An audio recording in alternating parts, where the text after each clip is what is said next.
Contract సంబంధించిన పెద్దలకు పాత్రికేయులు గౌరవ మంత్రి గారి ద్వారా అంటే మేము జిల్లాకు సంబంధించిన కూడా కొన్ని అంశాలు అన్నప్పుడు చూడడానికి కూడా నిషేధం, వినడానికి కూడా తెలియని పరిస్థితి. ఒక 2-3 అంశాలు. ఇది ఒక మానస పుత్రిక గత ప్రభుత్వంది.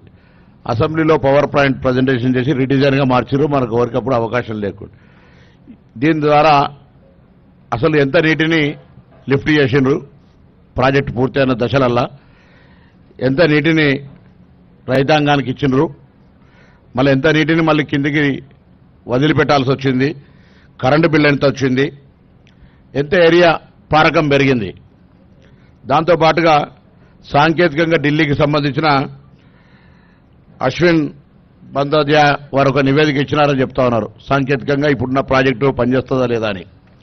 పోలీస్ కుట్ర కేసులో స్పష్టంగా వాళ్ళు చెప్తా ఉన్నారు, దానికి సంబంధించిన బాంబు అటువంటి అవకాశమే లేదనేటువంటి నివేదిక ఎఫ్ఐఆర్ లోపల ఇచ్చినటువంటిది తప్పు. ఆ రోజు దృష్టి మరల్చడానికి ఆనాటి ప్రభుత్వం ఒక పిటిషన్ ఇప్పించింది. దాని తర్వాత ఎఫ్ఐఆర్ చేసిర్రు, జాగిలాలను పంపిర్రు, దాని తర్వాత ఫోరెన్సిక్ నిపుణులు తీసుకున్నారు, అన్ని రిపోర్టులు మొత్తం ఎవ్రీథింగ్ తీసుకొని ఇందులో అటువంటి కుట్రకోణం లేదు, బాంబులు పెట్టే పరిస్థితి లేదు, 10 టీఎంసీల నిలుండగల బాంబులు పెట్టేటువంటి ప్రతిభావంతులు ఈ దేశంలో లేరనేది స్పష్టం చేశారు.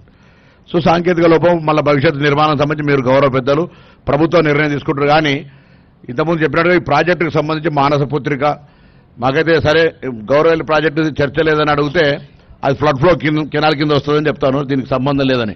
కానీ ఆనాడు అక్కడి నుంచి కూడా బస్సులు తీసుకొచ్చి దీని అంతా కూడా అంతా టూరిజం అంతా మొత్తం ఒక పెద్ద వ్యవస్థగా మార్చారు కదా. ఇవాళ ఇది ఆ ప్రయోజనం లేనప్పుడు దానికి సంబంధించినటువంటి మానస పుత్రిక పరిస్థితి ఏంది భవిష్యత్తుకు సంబంధించి ఇన్ని వందల కోట్ల రూపాయలు, లక్షల కోట్ల రూపాయలు ఖర్చు అయ్యేటువంటి పరిస్థితి. మన లక్షల కోట్ల అవన్నీ జరిగిందంటలేం, కానీ ఇంత పెద్ద ధనం పెట్టుబడి పెట్టిన తర్వాత ఈ ప్రాజెక్టు ఉపయోగపడబోతే ఆనాడు చెప్పారు పత్రికలు మనం చూసినాం, ఆసియా ఖండంలో ప్రపంచంలో ఇంత గొప్ప సిమెంట్ నిర్మాణం లేదు ఇది అనే అనేక రకాలుగా మనం కథనాలు చూసినప్పుడు ఇప్పుడు వాస్తవ పరిస్థితి చూస్తే ప్రభుత్వంలో ఉండి చూస్తే కొద్దిగా దీన్ని ప్రజలకందరూ కూడా ఆనాడు ఈ సంఘటన జరిగినప్పుడు ప్రభుత్వం స్పష్టత చెప్పలేకపోయింది. మనం గౌరవ మీరంతా కూడా మంత్రిగా, సంబంధిత శాఖ మంత్రిగా మీరు ఈరోజు ఒక పెద్ద కార్యక్రమం తీసుకొని వచ్చినారు. ఈ జిల్లా వాళ్ళంగా మేము కూడా భాగస్వాములే, మీరంతా కూడా ఒక నివేదిక, వాస్తవ నివేదిక తయారు చేసి గౌరవ ముఖ్యమంత్రి గారు కానీ ప్రభుత్వానికి ఇచ్చి దాని మీద ఎటువంటి భవిష్యత్ చర్య రైతాంగానికి ఏ విధంగా సరే గత ప్రభుత్వం తప్పు, గత ప్రభుత్వం సంబంధించిన జరిగినటువంటి వాస్తవాలు ప్రజలకు చెప్పడంతో పాటుగా భవిష్యత్తులో రైతాంగానికి మనం తీసుకునేటువంటి ఒక పాజిటివ్ అంశాలను కూడా దీనికి సంబంధించినటువంటి వాస్తవాలను చెప్పడంతో కార్యాచరణ తీసుకునేటువంటి జరగాలని నేను సందర్భంగా ఒక రైతాంగ పక్షాన్ని కోరుతూ ఇంకొక చిన్న అంశం సార్, ఇక్కడ ఈ ప్రాంతానికి సంబంధించి సరే శ్రీధర్ బాబు గారు వేరే కార్యక్రమం అయినప్పుడు ఇక్కడ ఒక పెద్ద సమస్య, ఆనాడు వెంకటస్వామి గారు పెద్దలు ఈ కార్యక్రమం రూపొందించినాడు, అంబేద్కర్ చేవేలా పెట్టినాడు. ఇప్పుడు ఇలా ముంపుకు సంబంధించి బ్యాక్ వాటర్కి సంబంధించి కూడా చాలా పెద్ద సమస్య ఉంది. మీకు ఇంతకుముందే పిటిషన్ కూడా ఇచ్చినారు.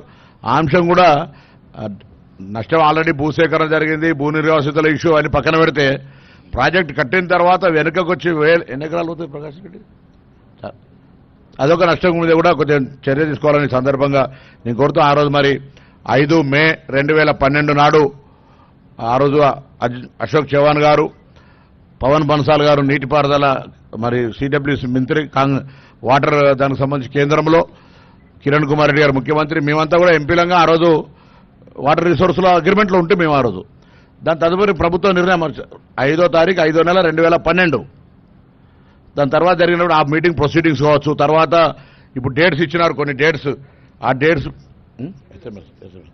ఆ డేట్స్ ప్రొసీడింగ్స్ కూడా కొద్దిగా చూసి దయచేసి ఒక వాస్తవికాన్ని తెలంగాణ యావత్ ప్రజలు, ఎందుకంటే ఇంత పెద్ద ప్రజల ధనం, దీనికి సంబంధించి జరిగినటువంటి మంచి చెడు అన్ని కూడా చెప్పే ప్రయత్నం చేయాలని గౌరవ మంత్రి గారు విజ్ఞప్తి చేస్తాను.